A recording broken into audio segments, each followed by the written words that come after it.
annual State of the Market webinar. We are just letting people in now as it's the top of the hour. I'll give it about 2 minutes before we start with the actual presentation.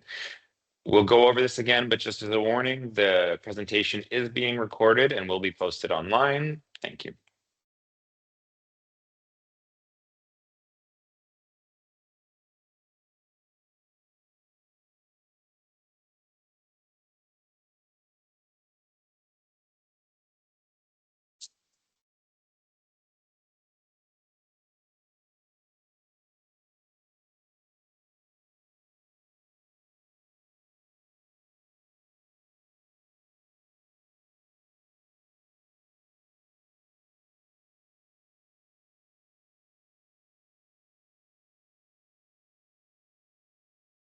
For everyone just joining, just one more minute and we'll get started with the webinar.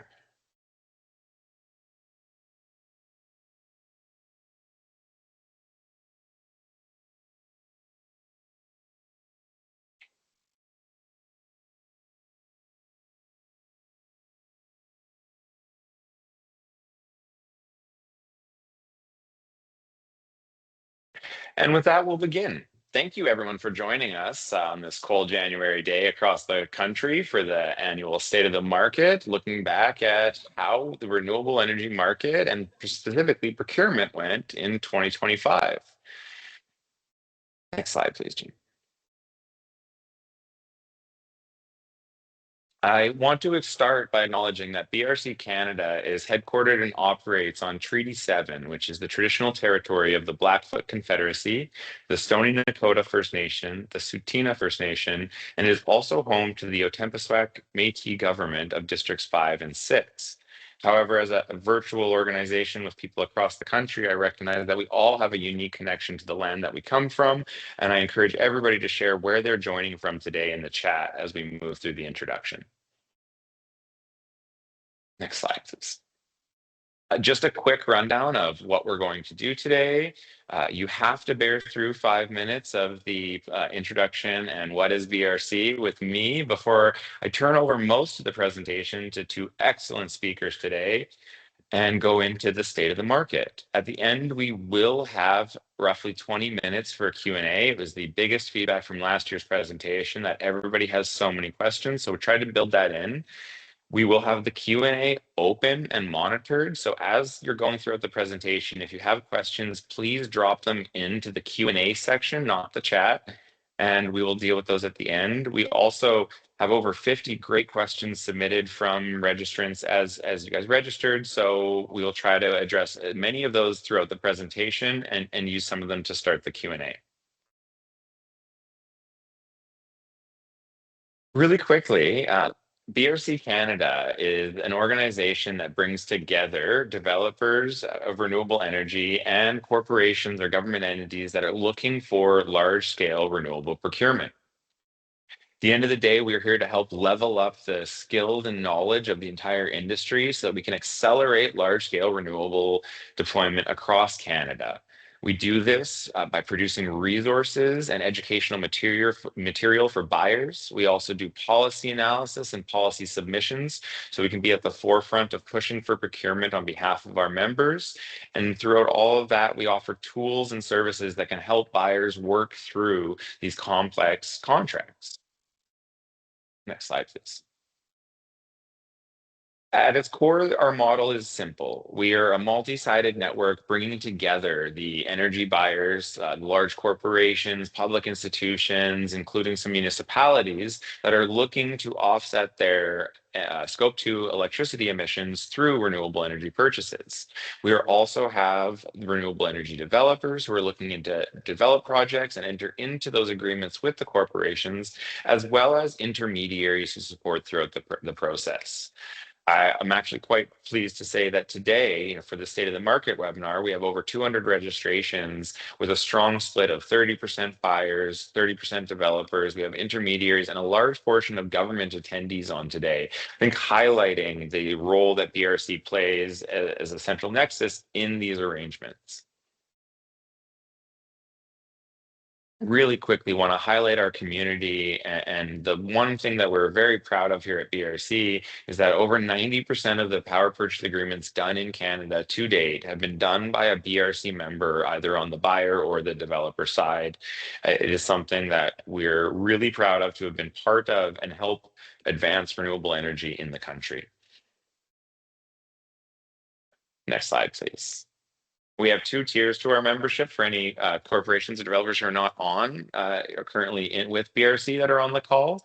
We have our gold level that form our advisory board, as well as our entry level, which is our silver members. It's great for new corporations that are looking to start understanding how can they procure renewable energy and advance their strategy. Next slide, please. But really, that's enough of the introduction and the platitudes. Everyone is here to see what has happened and what is the state of the market as we head into 2026. As I said, next slide, please. As I said, I have two amazing speakers today. Ben Thibault is a policy and regulatory expert with over a decade of strategy, advocacy, and implementation experience related to climate, electricity, and renewable energy policy. Ben serves clients on these same topics through Prairie Sky Strategy and as an independent consultant. I would like to thank Ben for being here today and sharing his expertise with us. As well, so yes, the recording will be available after the webinar is done. As well, I'm joined today by Margaret Nelsherry, the senior analyst for BRC-Canada. Margaret is responsible for a lot of the amazing analysis that comes out of BRC, including the one I think people are most familiar with, our Alberta municipal tax revenue work. She has an MSc in sustainable energy development from the University of Calgary and has worked with BRC for the last 3 years now. I'm actually going to turn it over to Margaret so she can walk us through what's happened in the current PPA market and where are we at? Thanks, Jordan. And hi, everyone. I want to start the session with one of our most valued resources, the BRC-Canada Deal Tracker. This is something that a lot of our experienced members go through time and time again. And looking at 2025, it was not a strong deal overall. It wasn't a strong year for deals overall. While deal volume increased compared to 2024, Alberta experienced its largest ever dip in offtake volume. Only 6 megawatt from a solar project was contracted in the entire province. But with that said, there's one important highlight. This only deal was led by a carbon dioxide removal company, which is a new industry to enter our deal tracker. And as we predicted in our analysis last year, interest from this industry is only increasing as more direct air capture developers are moving to Alberta to take advantage of the market because of their dependence on renewable energy for their operations. The second deal to come through last year was more of a breakthrough. We finally added a new province, something that we've been eagerly waiting for the last couple of years, to the deal tracker. That is Nova Scotia. Through the Green Choice program, Nova Scotia Power enabled the offtake of around 262 megawatt of wind power. The wind projects co-owned by the Mi'kmaq communities would be providing power to various large-scale electricity consumers through this Green Choice program. We also saw another deal emerge from another province beginning to slowly open up its market to PPAs, and that's Saskatchewan. We saw a deal between KNS Potash Canada and George Gordon Development, which is an Indigenous-owned developer. And this was for a 32 megawatt solar project. We haven't added it to our deal tracker yet because we are waiting for some additional details to become publicly available. Similar to this deal, in the last couple of years, we have tracked a few other PPAs that have come through, but we haven't added to the tracker because we haven't gotten a lot of the details publicly available. But I would really urge you guys to check out the public version of our deal tracker available on our website. And with that, let's move to the next slide, Jean. Yes. Okay, so the renewable energy projects that were enabled through the PPAs that we just saw on the deal tracker, they have created a lasting impact. Collectively, these projects have driven around 7.6 billion in investment and supported over 7,000 jobs at peak construction. Focusing on Alberta a little bit, projects enabled by these PPAs alone have generated around 30.8 million in municipal tax revenues in various municipalities across the province. And this is part of the 70 million in total tax revenues that Alberta municipalities received from solar and wind projects in 2025. You can find more details about this work on our latest municipal tax revenue fact sheet that's available on our website. And this year, we've also provided some additional analysis showing how municipal tax revenues have evolved over the last 3 years. Staying on Alberta for a little bit, the PPA-backed projects that we just saw have produced over 12 terawatt hours of energy annually. And this is enough to power around 1.7 million homes in the province.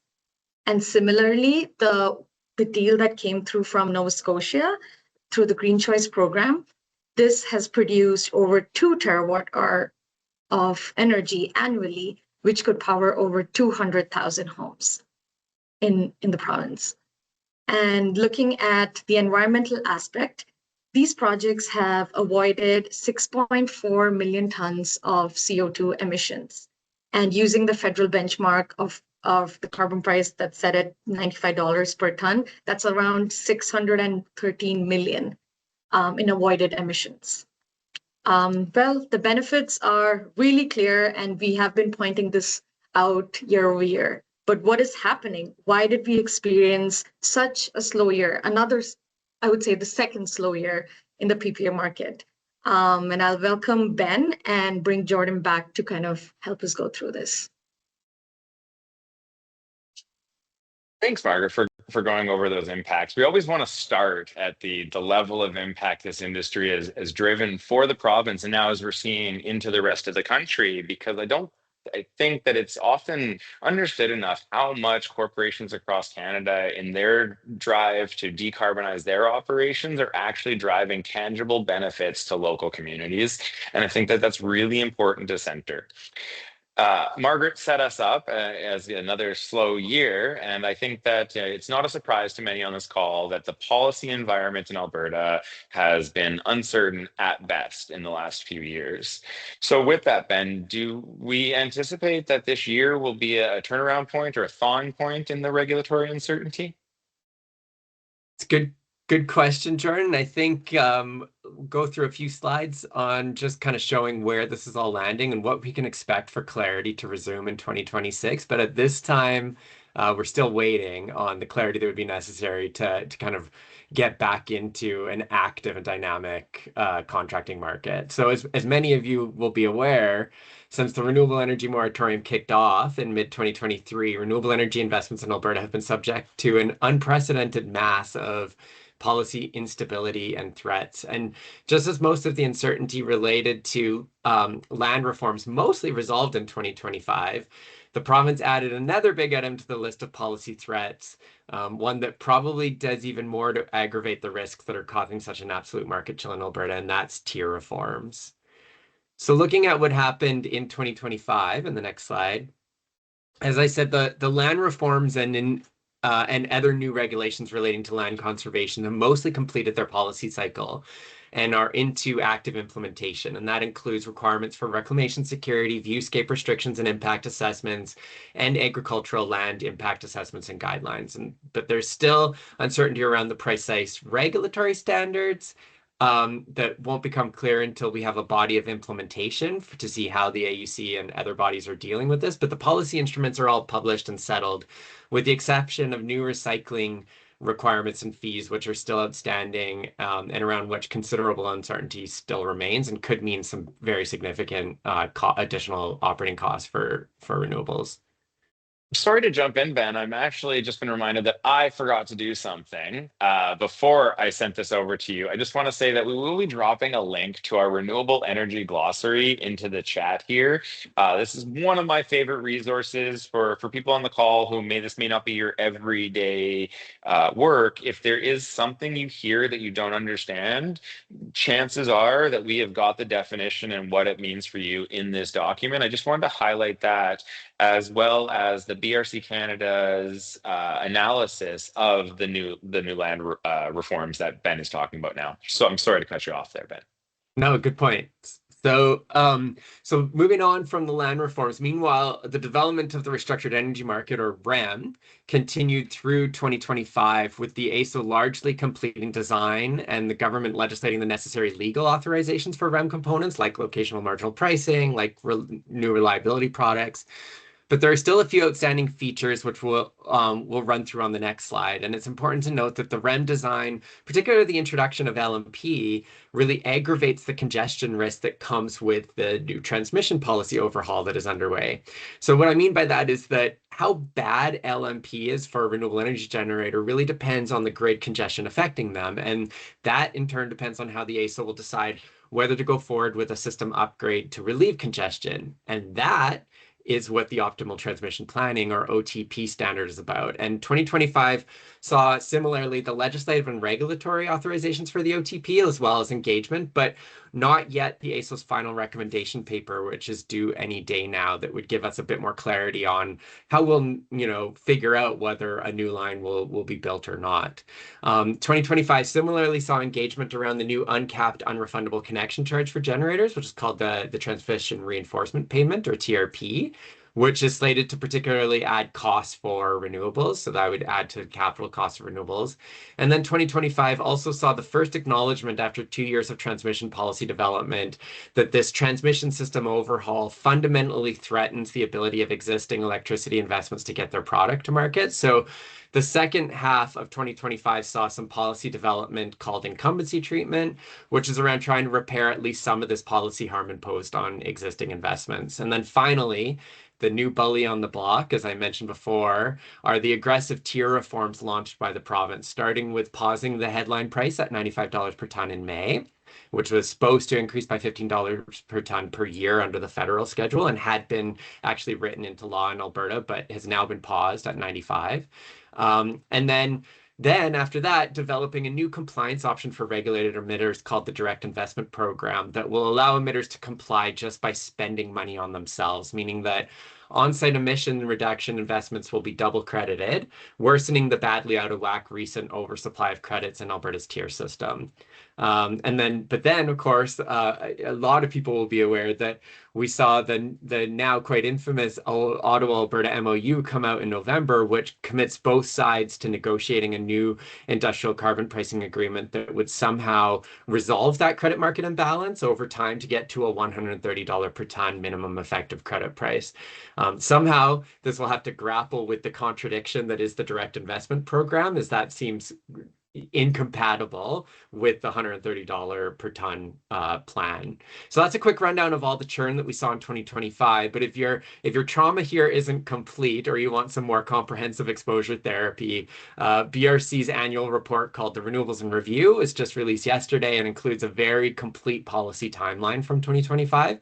And the best way to follow along is a participant-only policy newsletter that BRC participants get in their inbox every couple of months.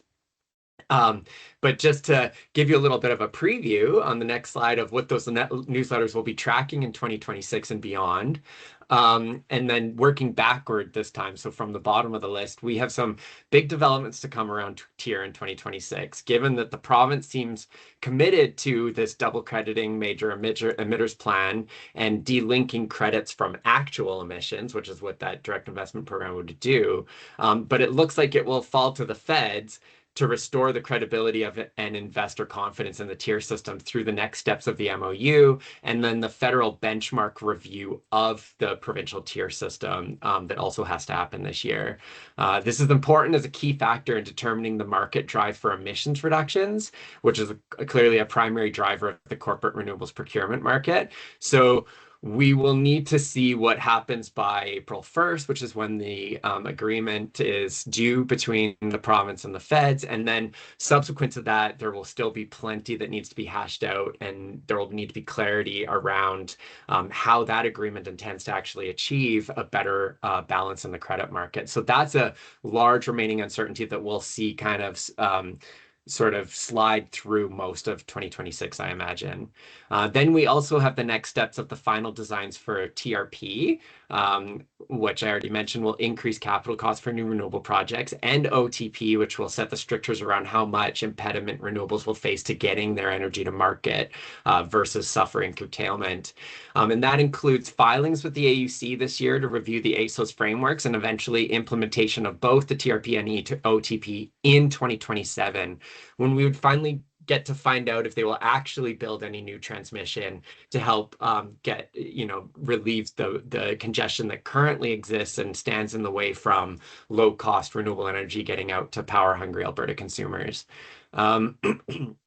A burgeoning new area of policy development in 2025 that really should have started the transmission policy reforms, but instead are being developed on the back end, is the congestion risk management stream, where we will learn in early 2026 how much the government plans to stop the bleeding it's inflicting on renewable generators in congested regions of the province. And then in late 2026, how it intends to make new generation investors comfortable with their congestion risk going forward.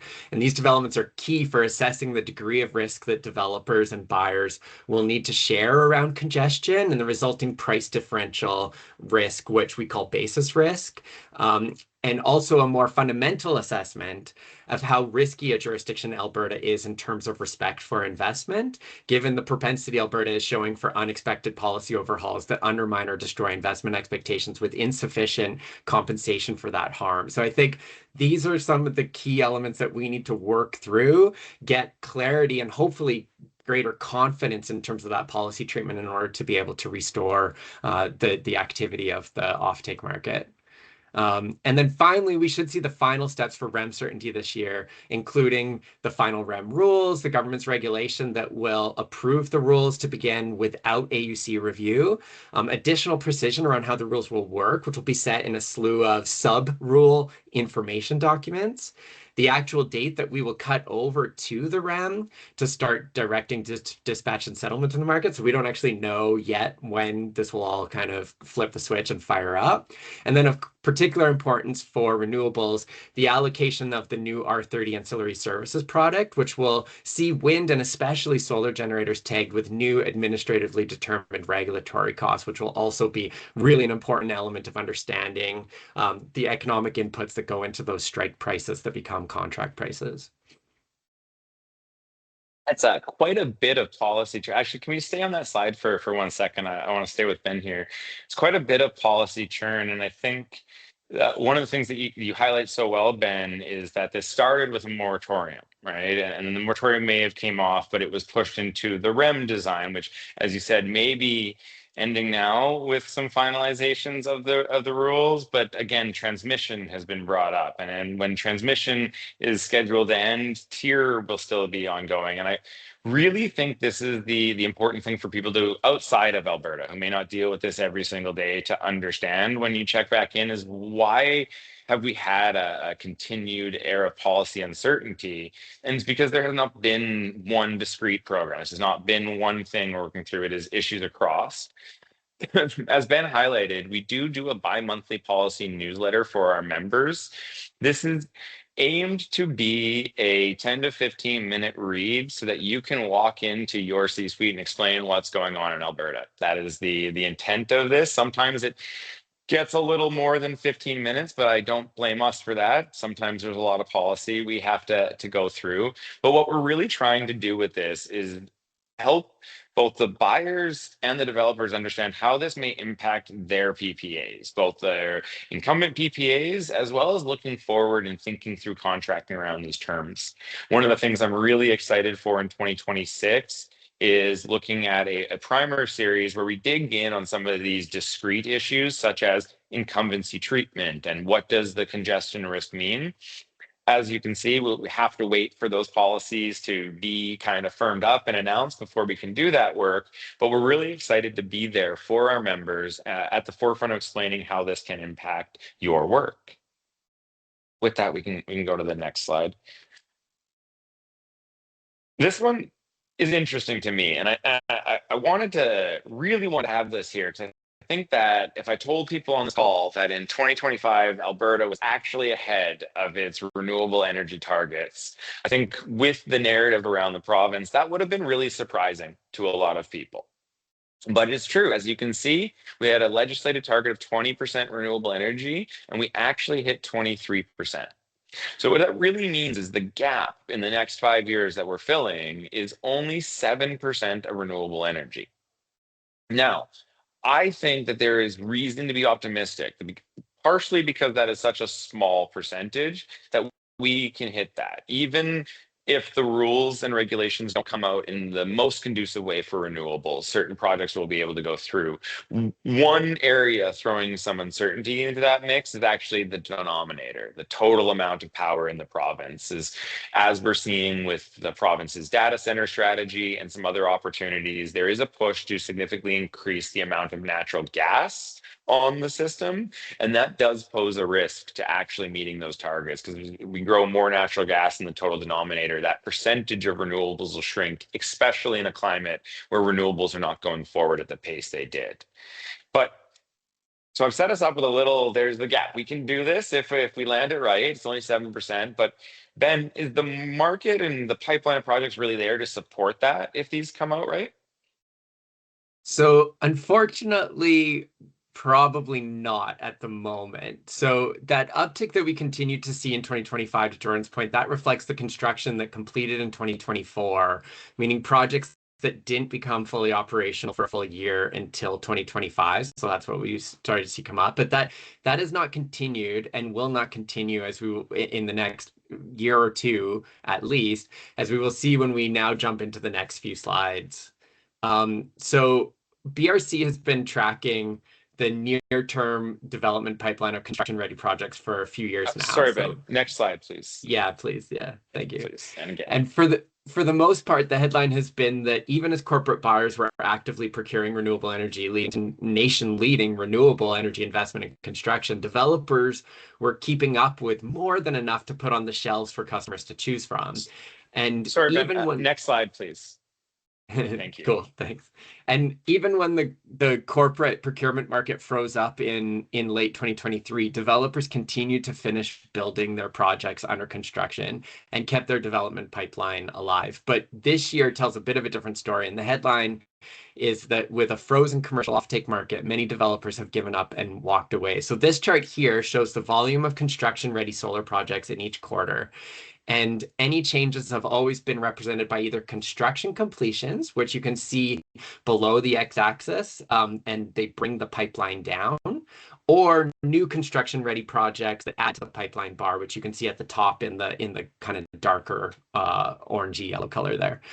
But only a very small amount of solar, 39 megawatts, completed construction in 2025. And while some projects became newly construction ready early on, a bigger wave of project cancellations came at the very end of the year, drawing down on the construction ready projects. So while the smallest amount of solar energy completed construction in 2025 since 2019, there is now less construction ready capacity than a year ago. And the story for wind on the next slide is even more stark.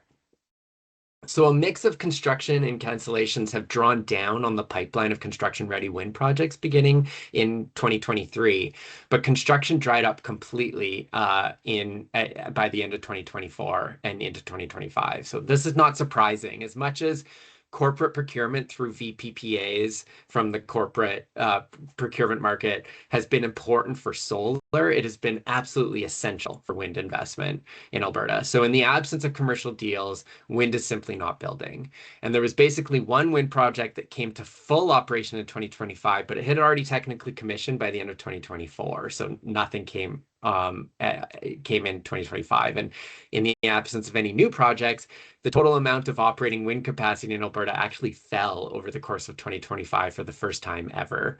Meanwhile, with very few projects advanced to construction-ready status and a wave of cancellations at the end of 2025, there's now basically one construction-ready wind project in Alberta. And with these trends and with outstanding uncertainty around policy risk continuing through most of 2026, it's very doubtful that renewable investment will pick back up in the near term. And as a result, it's possible that Alberta's grid emissions, which had been on an impressive decline for the last 20 years, with the phase out of coal and the growth of renewables, will actually rise in 2026, having bottomed out in 2025, which is not a very good look for Alberta's competitiveness or its credibility as an earnest collaborator on climate action on the national or international stage. But lest all that be seen as the gloom section of this year's State of the Market, we now bring you the inaugural our BRC storage project pipeline. So with new locational pricing plan for Alberta's energy market and a whole slate of policy risk that storage can theoretically help mitigate, it should not be a surprise that we are starting to see growth in storage investment and in the pipeline for new storage development. So this is so far very small, so be aware that this graph, the y-axis is about an order of magnitude smaller than the capacity numbers we had just been talking about for wind and solar. But where policy reforms have resulted in almost total pessimism for wind and solar, it has attracted some small emerging optimism around storage. And now, unfortunately, the province's initiatives to enable storage have not matched the vigor with which they've attacked renewables. So there's still some serious regulatory impediments to storage, and so far an absence of policy clarity around their opportunities under the REM. So storage is far from a panacea for generators in terms of solving the policy threats to renewables, but that's not the fault of the technology, which has come on really strong in terms of cost declines and is poised to expand dramatically in other jurisdictions that have enabled its use in just the next few months and years. I think that's a really important point that I want to pick up on is that in the last 5 years, we saw the explosion of storage and storage associated projects for power purchase agreements in the US market. And the US market has always been a good indication of where we are seeing deals go in the Canadian market as they were a bit ahead of us. One point that Ben made there that I actually really want to stress is the importance of power purchase agreements to the overall development of renewable projects. So when we look at Alberta specifically, where projects are done by private developers, over 60% of projects to date have been supported by a power purchase agreement. These are really important for accessing financing, for ensuring that projects are viable to go forward. And so while here on BRC, we sometimes like to think of ourselves as a niche little part of the renewable energy system. I actually really want to highlight how these corporate and institutional deals have an outsized impact in driving forward renewable energy investment. One thing I'd like to highlight for members that are on the call, as well as potential members, is 2 years ago, BRC actually published our energy storage primer for corporate buyers because we were already seeing these trends start to emerge. And we wanted to be there for our members and provide a way for you to start thinking about how you can include energy storage into your operations and into your contracts. As this market solidifies and we start to see some of that come online, we'll be updating this as we go forward. But I really recommend that you check this out now if you're thinking about what might be an opportunity for your organization in Alberta.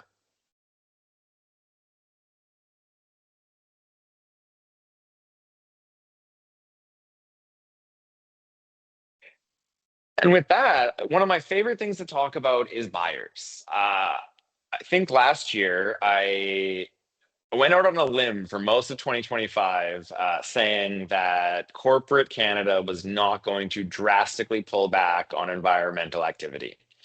This felt like a limb to go out on with everything that was going on in the States, with some of the high profile stories around the shutting down of environmental climate groups and industry organizations. But from our conversations and my talking with the C-suite, with sustainability heads, This was no longer being done for just a marketing reason. This is not, we're past that era. These are firm commitments that companies have told their boards, that they put out to their investors, that they're building in their plans. And so as 2025 went through, we wanted to get through earnings season and see if we'd see a pullback in these commitments, and we didn't. This led to a report that I'm very proud of, and led again by Margaret and our previous program manager, Carson Fong, called From Pledge to Power.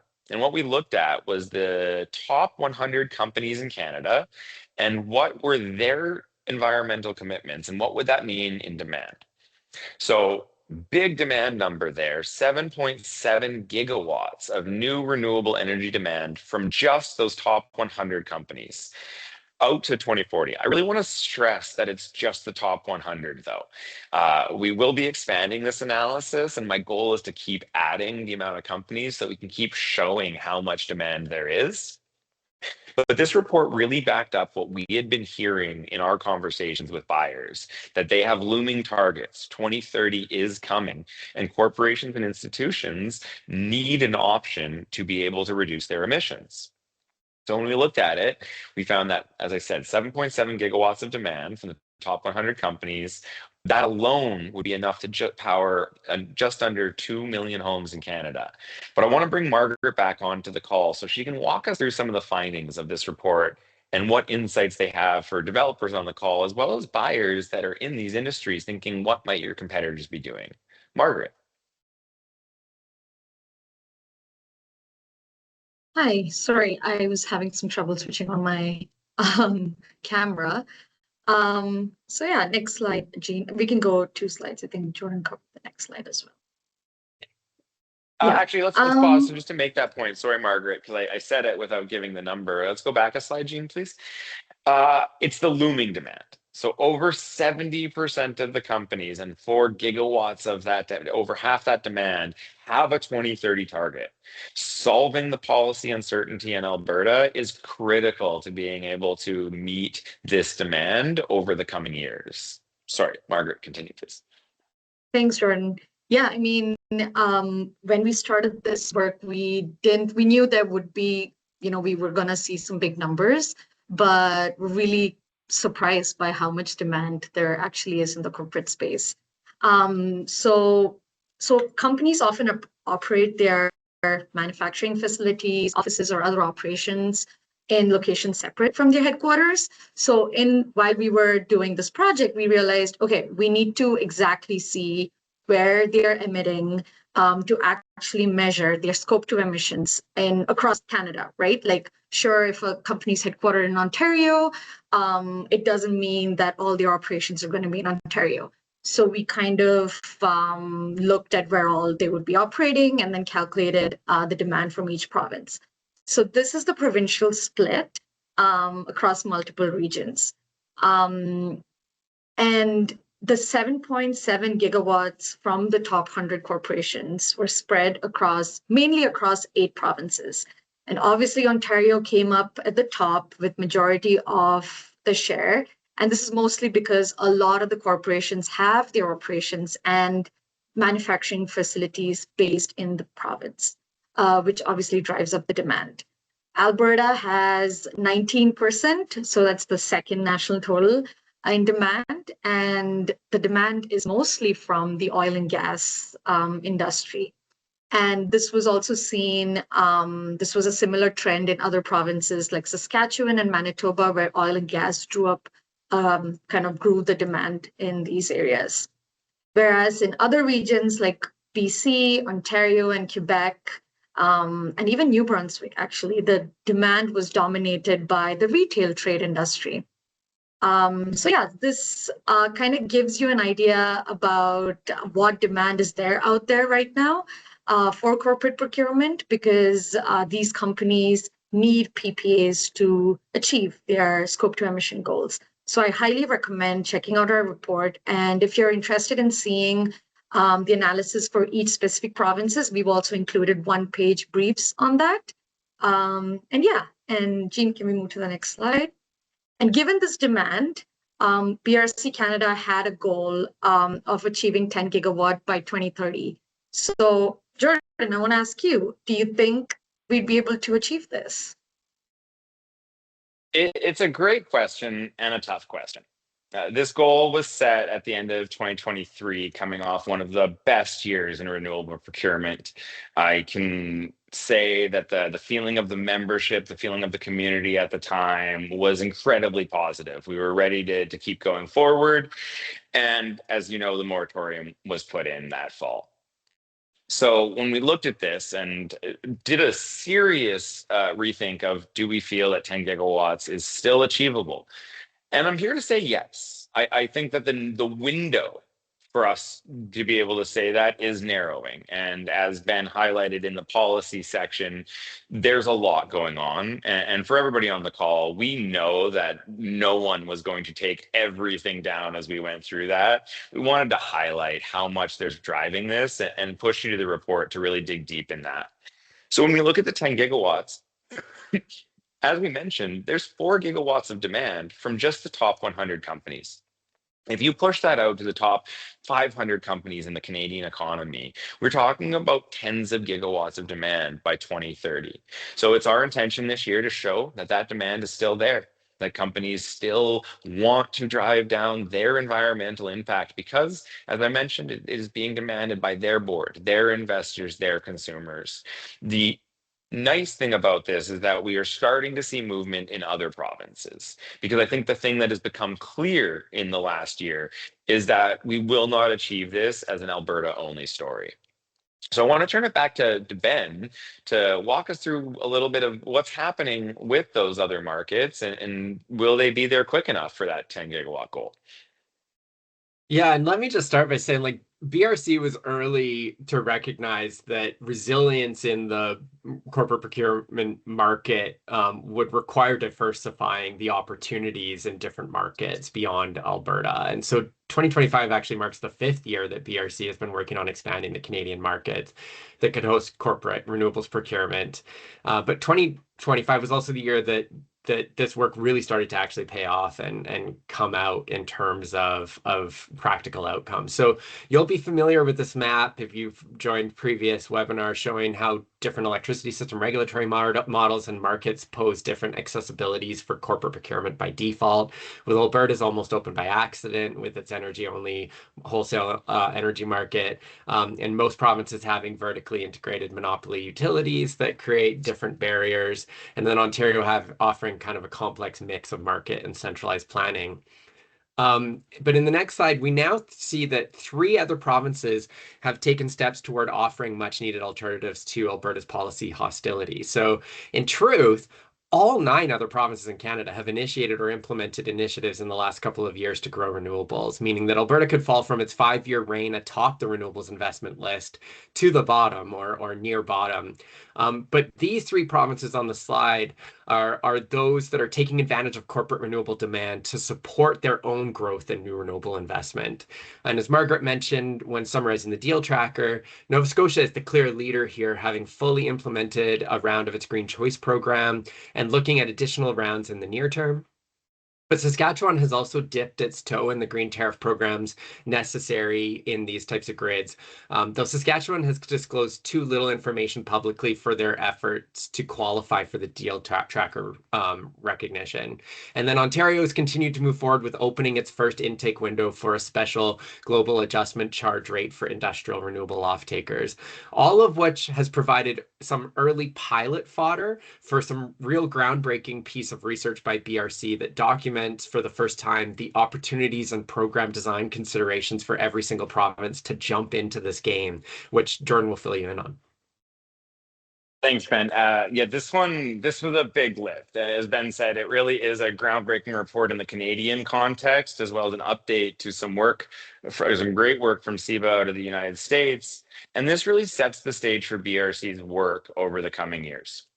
This report breaks down every province in the country with opportunities for how they can enable corporate choice. At the end of the day, this is saying that corporations are waiting on the sidelines, waiting to put the money into the renewable sector that can benefit Canadians, grids, and their corporations. So this is our roadmap.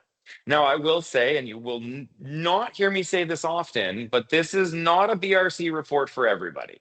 It's mostly not even for our corporate members. This was designed at a level of detail that we could bring it to people working in the independent system operators, that we can bring it to ministers' staff. It's also designed so we can pull out briefing notes, so we can create packages of material, pull in our corporate demand work, our MTR work, and go to each province and make a strong case for the benefits and the opportunity that they have to power corporate choice. So I really recommend, as much as I may have just downplayed it a little in the excitement, for most of the people on this call, this is going to be an interesting report. And I really recommend you take a look at it, especially as for developers and corporations dealing with their own provincial governments. We wanted to provide some basic guidelines of how you can have those conversations. What are the opportunities? One of the things that I think I get most often is, so you want us to be Alberta? That was always the question when I'd go into other provinces, with the implication that we were advocating for an open market. And this report is our putting a line down in the sand and saying, no, we have opportunities and options to work with each unique system across the country. So I really hope to see over the coming years that this report leads us to see not just the 3 provinces as we go forward, but provinces across country enabling opportunities for corporations. With that, I believe we're on the next slide. Yes, final plug for everything you've heard today comes from our amazing report, Renewables in Review 2025. I highly recommend you download this report, even if it is just for the policy timeline graph that both Ben and Margaret have plugged. That outlines everything that's happened to date and everything that is happening coming down the line. So this is really wanted to have a guide that you could easily pull up, keep up on the side of your desk, and understand when major changes are coming.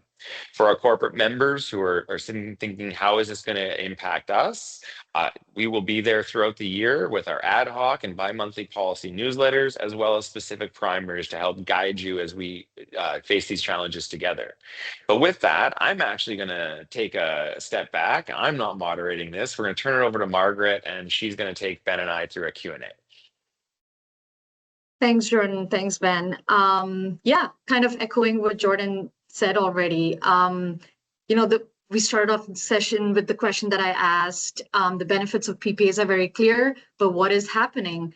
But as we heard during the session, there is still a lot of supply, especially in the form of solar. And these are projects buyers can get into contracts. But as we saw, there is high demand on the buyer's end as well. Just in Alberta, demand among corporations is around 1.4 gigawatts. And other markets in Canada are also, starting to open up slowly.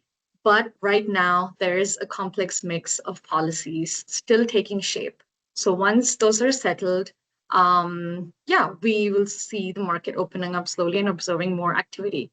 Until then, we'll continue keeping a track of every development and helping you stay on top of the PPA market. I also want to plug that we sign into our monthly newsletter so you don't miss any releases.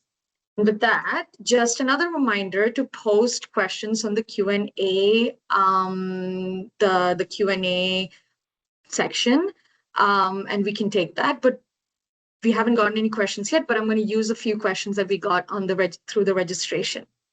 A question for Ben or Jordan, one of you, that kept coming up quite a bit is what is renewables investment going to look like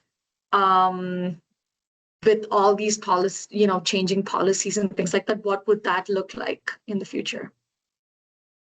Maybe I'll start off there. As I said, one of the underappreciated aspects of the Alberta market is how many renewable projects have been supported by power purchase agreements.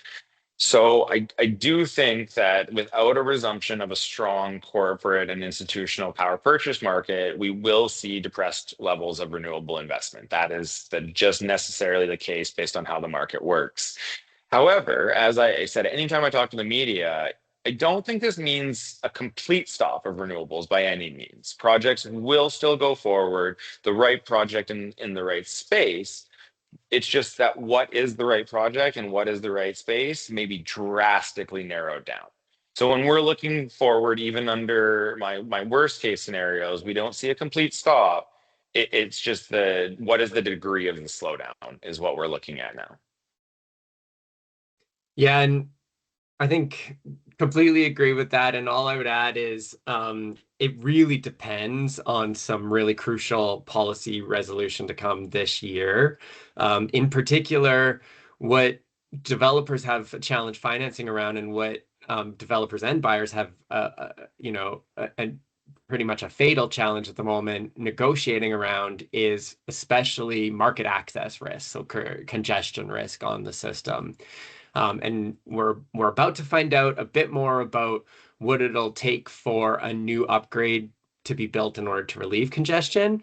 But even that will just be a standard for assessing that, and we won't really get clarity until the congestion arrives on the grid and we actually see the AESO go through with a process for deciding whether to do an upgrade. So more important than the actual standard is what is the opportunity for generators or developers to mitigate their risks of congestion in the market? Like what tools are available under the policy development that's underway?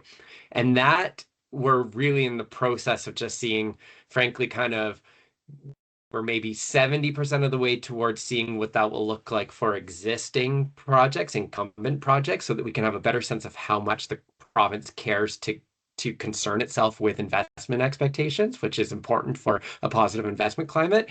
And then we're still, though, probably 9 or 10 or 11 months towards the very end of this year away from having enough clarity on the what has been called the long-term congestion risk management approach, which is very inchoate at the moment. We haven't seen much development or engagement on this topic. It's really just about to gear up here at the end of January and into the beginning of February around some options, but we won't have clarity around how appealing is that opportunity to mitigate congestion risk until towards the very end of this year. So if those all line up and create an opportunity, which does not mean like a massive handout to renewables or anything like that, that's not what we're talking about, just sort of opportunities for mitigating these risks. And if those line up, we could return to a very active and meaningful offtake market. I think I want to raise 2 points there, Ben, off of what you said, because it's really important. Is one, full credit to Minister Neudorf's office. In our conversation last year, we had a meeting with Minister Neudorf team, and I will say that the pressure around incumbency and the understanding that if contracts that were signed under a certain set of expectations are disregarded or disrespected, they were aware of the impact of that. And as Ben had mentioned, we don't have details yet, but we're starting to look at what will those incumbency rules be. So I do want to be clear that we have hope that those can be, I talk about it now as the government has to land 4 very large planes this year that are very important. And I think the incumbency treatment is one of the most important, because how previous investment expectations are handled will be a big signal to the market for how future investments could be handled going forward for the province.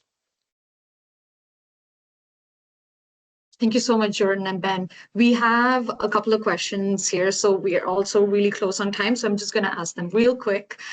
We have a question about what is the term and the rates for the PPAs that's been signed. Now, do you want to take it? Yeah, so I will jump in there, and what I will say is that with one PPA signed last year, I don't think you can say what are the terms and the rates at what PPAs are being signed right now. Even before this level of uncertainty coming into 2023, we were seeing increasing prices on PPA terms. So a lot of that's going to have to do with what you think the forward price curve is for power. However, what I will say is we expect to see a couple, and I'm actually mean one or two PPAs signed this year from our conversations with active buyers and developers. Uh, the thing I have heard from buyers who are still in the market across the board is that this can be done with the right relationship. And that on both sides of the negotiation, it takes a lot of work, a lot of flexibility, and a lot of creativity. And that can be done with a great partner. So I want to be clear, we can't say what we're seeing in terms of pricing, just not enough activity at the moment. However, do know that there are paths through this moment if both sides are motivated and approach it as a relationship rather than just a pure transaction. I actually, maybe I'll just jump in, Margaret, because I can. I see a question in the chat there from Bruce, and I just wanted to touch on that quickly. It's asking if I can comment on the status of the Ontario regulation 429-4 and whether ISO will reconsider allowing energy storage to make corporate PPAs economical. It's a great question. Excuse me, sorry. It's a great question. As members will know, we worked really close with the Ontario government in the development of the initial pilot and have provided comments and feedback throughout. And from the beginning, one of our comments was that without energy storage, this will not work. We will not see it uptake. I want to say the Ontario government has had a lot of renewable energy developments and a lot of energy policy developments in the last few years. So I understand with LT2 and others that was really the driving force. We have heard that there is interest at looking at some of these supporting programs and how they can be helpful to the overall goals of the energy minister in the province. And I can say that BRC has a number of projects this year that are funded and working in Ontario so that we can advance that opportunity. And I think we can take one more question. And yeah, there's a question about microgeneration. Would there be any changes to the Microgeneration Act in Alberta in the near future, especially relating to rooftop solar in commercial buildings? Yeah, Maybe I'll say a so comment about microgeneration broadly and then leave it to Ben to talk about the policy because that's not my area of expertise. I do just want to say, as congratulations to microgeneration in the province. The total capacity of microgeneration in Alberta has doubled from 2023 to 2025. On the grid connected. And we do know from utilities that there's a lot more down the pipeline. However, it's not offsetting the industrial size. That doubling was from 200 to 400 megawatts of power. So I'm very supportive of it. I think it's very interesting and a great opportunity. I just don't think that in comparison to the other problems going on with the renewable market, that it's going to make up for that. And I just wanted to add that before we ask the expert about the policy side. So I'm not aware of any active policy development related to the microgeneration regulation.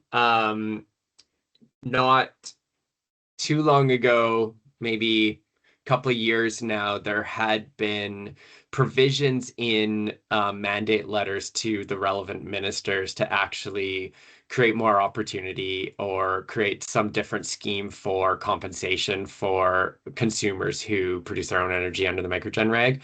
But in the more recent round of mandate letters that went out subsequent to those, those actually didn't appear in those mandate letters. So I'm not clear actually on whether government chose that wasn't a route that they wanted to pursue.